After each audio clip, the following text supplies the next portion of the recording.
There's a verse in the Bible that most Christians never think about when they're upset about their paycheck. And here's the strange part. This verse isn't about asking God for more money. It's about something that could actually get important people to notice you. If you feel like you work so hard but get paid so little, and you feel like nobody sees your value, stay with me for a minute. Because what I'm about to share might explain why some people stay stuck in the same spot for years, while others keep getting promoted again and again. But there's a small detail hidden inside this verse that almost nobody catches. And if you miss that detail, you might keep living exactly where you are right now.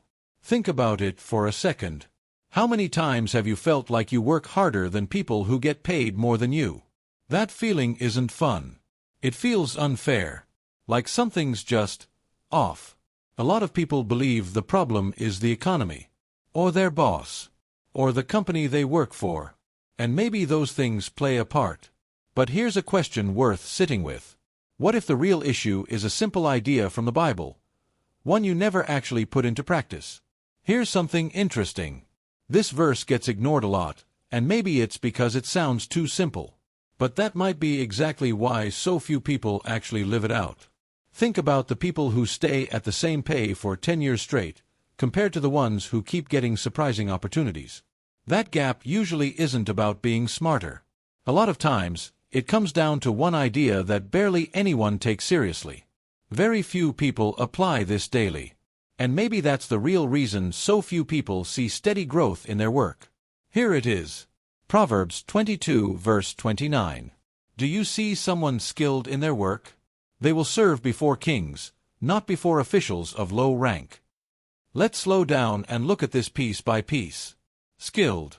Excellence. Consistency. Serving. Being noticed by people at the top. Notice what this verse doesn't say. It doesn't say luck got that person there. It doesn't say connections got them there. It doesn't even say money got them there. It points to one thing. Getting really good at what you do. Maybe you thought working more hours would fix everything.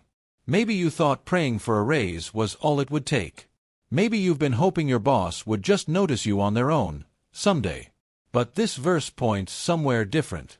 So how does this actually look in real life? Let's break it into simple habits. Getting better at one skill, on purpose. Learning something new, little by little. Finishing things on time, every time. Solving problems before someone has to ask you to. Being the person people can actually count on. Doing a little more than what's expected, even when nobody's watching. Here's the pattern. Getting better creates value. Value gets noticed. And being noticed opens doors that were closed before.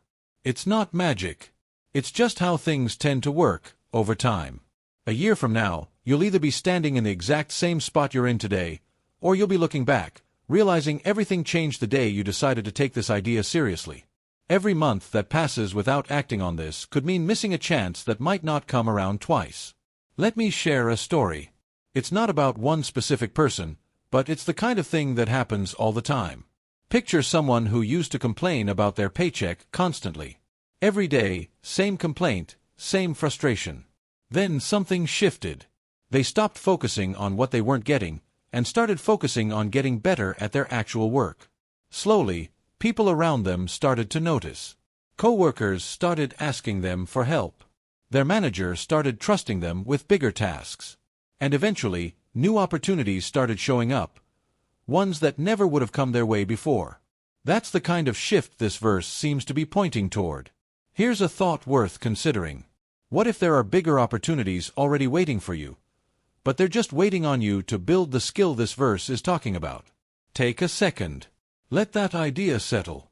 Most people watching this will close the video, think, that was nice, and go right back to doing things exactly the same way. Very few will actually decide to live this out starting tomorrow morning. And that might be exactly why so few people ever experience the kind of change this verse points to. If this idea connects with you, drop a comment. I'm going to live out Proverbs 22 verse 29. That one sentence could be the first step toward changing how you show up at work. Subscribe now, because the next videos in this series will dig into other ideas from the Bible about money, work, and building a better life. Ideas most people never stop to think about. Here's the thing to remember. A better paycheck usually doesn't start on payday. It starts with how you show up to your work, day after day. And Proverbs 22 verse 29 might be exactly where that change begins.